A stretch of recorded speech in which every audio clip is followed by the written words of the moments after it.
So you're going to want to write your name up here in the upper right-hand corner along with the date and then the time in military time. So if it's 1 p.m., for example, that would be 1300 military time. We just add 12 to everything that happens after noon. After this, you're going to want to write your location or circumstances, just as I explained to you in the class. So I'm in my office. I explained all this in the class, so I'm not going to go into great detail here. I just want you to see the structure. So you have name, date, time, and location and circumstances. Now, I just ate, so I could put here, I just had lunch. That way you establish a pattern, again, just as I explained to you in the class. So when you have done 40 sessions or 100 sessions, you can find out the times that you do best. Do you view best right after lunch, or is that one of your worst times to view? So you always want to make a note right here of the location and your circumstances. Okay, so you have name, date, time, location, and circumstances. If you have a monitor, you would put the monitor's name here. Since I don't have one, I'll just put a dash. If you have any observers, you're going to list them here. Since I don't have any, again, it'll just be a dash. Now, here's where you're going to list, if you think you know what the target is, maybe you had a visual or you heard the words or something, you could list that. And in my example, I said, like, for example, let's say I thought the target was going to be the Taj Mahal. I would write that right here.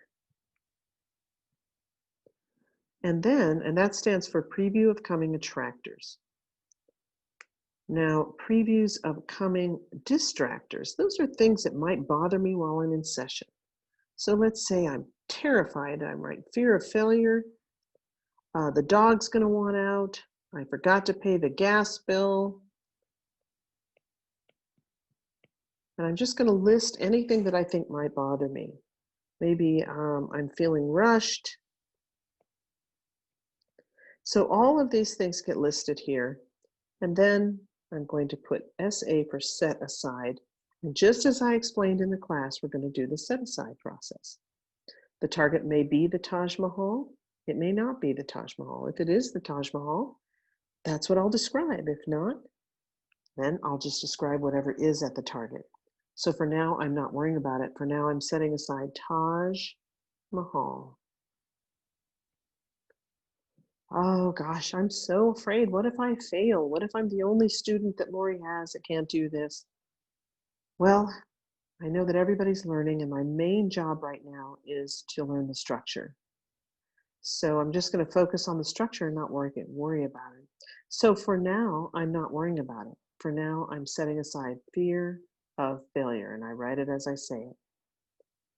Oh, the dog's going to want out while I'm remote viewing, but if he does, then I'll just take a break, and I need practice taking a break. So that's a good thing. That's part one. Part two, so for now, I'm not worrying about it. And part three, for now, I'm setting aside dog. Remember, the set aside process has 3 parts.